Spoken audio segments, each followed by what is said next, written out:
قرآن پاک سے میں نے جو آیت مبارکہ تلاوت کی ہے، اللہ فرماتا ہے یؤتی الحکمت من یشاء، اللہ جسے چاہتا ہے حکمت عطا فرماتا ہے، ہر کسی کو عطا نہیں فرماتا۔ یؤتی الحکمت، اب حکمت کیا ہے؟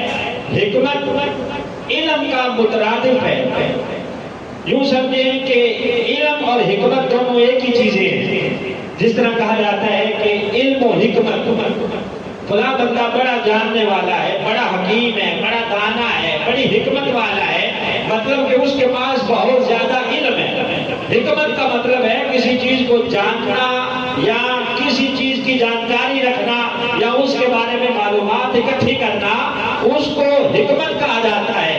علم اور حکمت یہ دونوں ایک ہی چیزیں ہیں۔ گویا یوں کہیں کہ اللہ فرماتا ہے کہ میں جسے چاہتا ہوں اسے علم عطا کرتا ہوں۔ یؤتی الحکمت من یشاء، جسے میں چاہتا ہوں اسے حکمت عطا کرتا ہوں، یعنی علم عطا کرتا ہوں۔ وَمَن یؤت الحکمت فقد اوتی خیرا کثیرا، اور اللہ فرماتا ہے جسے حکمت عطا کی جائے یا میں جسے حکمت عطا کروں، فقد اوتی خیرا کثیرا، اسے میں بہت زیادہ خیر عطا کر دیتا ہوں۔ جسے علم مل گیا ہے، گویا اللہ فرماتا ہے کہ اس کو بہت زیادہ خیر مل گئی ہے، اس کے خزانے میں نے خیر سے بھر دیے ہیں۔ وما یذکر الا اولو الالباب، آگے فرمایا اللہ رب العزت نے کہ نصیحت صرف وہی حاصل کرتا ہے جو عقل رکھنے والا ہے۔ وہ نصیحت حاصل نہیں کرتا جس کے پاس عقل نہیں ہے۔ وما یذکر الا اولو الالباب، فرمایا وہی نصیحت حاصل کرتے ہیں جن کے پاس عقل ہے، جو جانتے ہیں۔ اور اللہ فرماتا ہے جن کو ہم نے جانکاری عطا کر دی، گویا ہم نے اس کو خیر کثیر عطا کر دیا۔ اور نبی پاک صلی اللہ علیہ وسلم کا فرمان بھی ہے، سب کو صلی اللہ علیہ وسلم، سرکار نے فرمایا من یرید اللہ بہ خیرا یفقہہ فی الدین، اللہ جس کے ساتھ بھلائی کا ارادہ کرتا ہے، جس کے ساتھ اللہ خیر کا ارادہ کرتا ہے، اسے دین کا علم عطا کر دیتا ہے، اسے دین کے اندر فقاہت عطا کر دیتا ہے، دین کی جانکاری اللہ اسے عطا کر دیتا ہے۔ کسے؟ جس کے ساتھ اللہ نے خیر کا ارادہ کیا ہے۔ سب کو سبحان اللہ، توجہ میری طرف ہوگی، سب کو سبحان اللہ بلند آواز سے۔ کیا فرمایا؟ من یرید اللہ بہ خیرا یفقہہ فی الدین، جس کے ساتھ اللہ خیر چاہتا ہے، بھلائی چاہتا ہے، اسے عالم دین بناتا ہے، دین کی فقاہت اسے عطا کرتا ہے۔ اور اللہ خود بھی قرآن میں فرماتا ہے ہم جس کو چاہتے ہیں عطا کرتے ہیں، اور جسے چاہتے ہیں عطا کرنے کے بعد اسے محروم نہیں رکھتے، بلکہ ہم اپنے خزانوں سے اسے خیر کثیر عطا کر دیتے ہیں۔ تو علم دین یہ اللہ کی طرف سے گویا خیر کثیر ہے۔ اور حضور غوث اعظم رحمۃ اللہ علیہ، آپ نے بچپن میں ہی قرآن پاک حفظ کیا، ابتدائی دینی تعلیم آپ نے بچپنے میں حاصل کی، بلکہ بچپن سے ہی آپ کو اس وقت ولی ہونے کا احساس ہوا۔ آپ فرماتے ہیں جب میں مدرسہ جاتا تو وہاں مدرسہ میں جب میں پہنچتا تو آواز آتی کہ طالب علموں راستہ چھوڑ دو، جگہ کشادہ کر دو، اللہ کا ولی آ گیا ہے۔ فرماتے ہیں اسی وقت مجھے احساس ہو گیا تھا کہ اللہ نے مجھے خاص مقام عطا کر رکھا ہے۔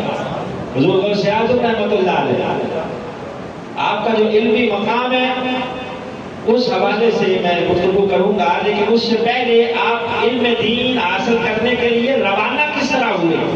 ابتدائی تعلیمات تو آپ نے حاصل کر لی، بچپنے میں فرماتے ہیں کہ میں باہر کھیل کود کے لیے باہر نکلا تو میں جا رہا ہوں، میرے آگے آگے ایک بیل ہے۔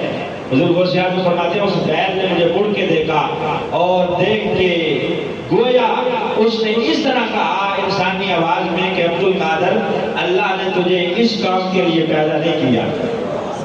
فرماتے ہیں وہیں سے میں واپس پلٹا گھر آیا، 9 ذی‌الحجہ کا دن تھا، یوم عرفہ کا۔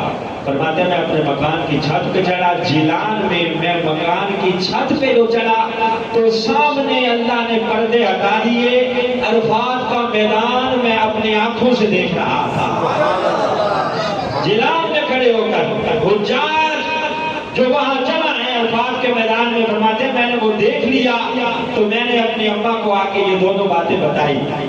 میری والدہ کہنے لگی بیٹا یہ باتیں اس بات کی طرف اشارہ کر رہی ہیں کہ تم کوئی عام نہیں ہو بلکہ خاص ہو، لہذا میں تمہیں علم دین حاصل کرنے کے لیے وقف کرتی ہوں، تیاری کرو، میں تمہیں بغداد بھیج رہی ہوں، وہاں جا کے تم اللہ کے نبی کا دین حاصل کرو۔ آپ نے اس وقت بڑھاپے کے عالم میں جو باہر زندگی کا سہارا تھا اپنا بیٹا اس کو علم دین کے لیے روانہ فرمایا۔ حضور غوث اعظم کا یقیناً بہت بڑا مقام ہوگا، لیکن اس سے پہلے خراج تحسین پیش کرنا ہوگا اس بوڑھی ماں کو جس نے بڑھاپے میں اپنا خیال نہیں کیا کہ یہ چلا جائے گا میرا پیچھے کون دیکھ بھال کرنے والا ہوگا، بڑھاپے میں میری لاٹھی کون بنے گا، میرا سہارا کون بنے گا۔ فرمایا بیٹا جاؤ علم دین حاصل کرو، اب اللہ نے چاہا تو قیامت کے دن میری اور تمہاری ملاقات ہوگی۔ آگے آپ جانتے ہیں کہ 40 دن ماں نے سیدھی یہ آپ کو حاصل کر کے بغداد پہنچے۔ بغداد اس وقت علم و فنون کا مرکز تھا، بڑی بڑی یونیورسٹیاں علم کے حوالے سے بغداد کے اندر موجود تھی، تو آپ نے وہاں جا کر مدرسہ نظامیہ میں داخلہ لیا۔ بغداد کی بہت بڑی درسگاہ مدرسہ نظامیہ، وہاں جا کے آپ نے داخلہ لیا۔ آپ فرماتے ہیں کہ وہ جو 40 دینار اماں نے دیے تھے، درہم یا دینار، وہ تو بہت جلدی ختم ہو گئے۔ ظاہر ہے کہ وہ کتنی دیر چلیں گے، خرچ کرنے کو آؤ تو قارون کا خزانہ بھی ختم ہو جاتا ہے، نہ خرچ کرو پڑے رہے تو پڑے رہے۔ ظاہر ہے ضروریات پوری کرنے کے لیے آپ فرماتے ہیں کہ میں نے خرچ کیے۔ اس کے بعد اب حالت یہ تھی کہ سارا دن علم دین حاصل کرتا، اساتذہ کے سامنے دین پڑھتا بیٹھ کے، رات کو ساری رات بھوک کے ساتھ کراہتا رہتا۔ آپ فرماتے ہیں پھر حالات یہ بھی ہوئے کہ میں دریائے دجلہ کے کنارے پر چلا جاتا، وہاں جا کے سوکھی گھاس کھا کے گزارا کرتا، یا سبزی بیچنے والے وہاں سبزی دھوتے تو دھونے کے بعد جو پتے گر جاتے یا کچھ سبزیاں وہاں رہ جاتی تھوڑی بہت دھونے کے بعد، تو آپ فرماتے ہیں میں ان کو لے جاتا، دھو کے کھا لیتا، چشمے کا پانی پی لیتا، اللہ کا شکر ادا کرتا، یا اللہ تیرا شکر ہے تو نے مجھے اپنے دین کے علم کے لیے چن لیا ہے۔ ایسے تو عالم دین نہیں بنتا بندہ۔ حضور غوث اعظم کا تذکرہ آج ویسے نہیں کیا جا رہا، صرف آپ یہی نہ سمجھیں کہ آپ بس ایک ولی تھے اور ان کی گیارہویں پکائی جاتی ہیں اور کھائی جاتی ہیں، صرف یہاں تک معلوم نہ رہیں، بلکہ آپ دیکھیں کہ کس طرح محنت کر کے آپ نے علم دین حاصل کیا ہے اور پھر آگے آپ نے کس طرح اس کو پہنچایا ہے۔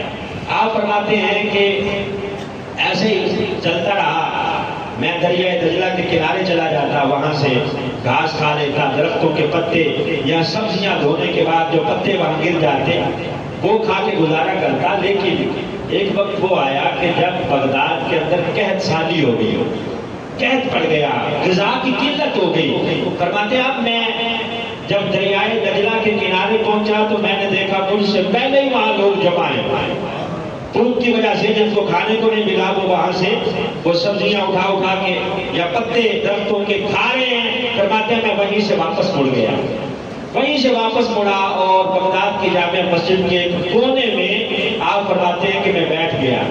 حضور غوث اعظم رحمۃ اللہ علیہ فرماتے ہیں کہ میں وہاں بیٹھا ہوں، بھوک کی شدت ہے۔ اسی عالم میں میں نے دیکھا کہ ایک اجمی نوجوان ہے، فارسی بولنے والا، وہ اجمی نوجوان مسجد میں داخل ہوتا ہے اور وہاں بیٹھ کر میرے سامنے کھانا کھانا شروع کر دیتا ہے، لکڑی کھولتا ہے، کھانا نکال کے اس میں سے کھانا شروع کرتا ہے۔ کہتے ہیں کہ بھوک کی شدت اتنی تھی، لقمہ منہ میں وہ ڈالتا، بھوک کی وجہ سے منہ میرا کھل جاتا۔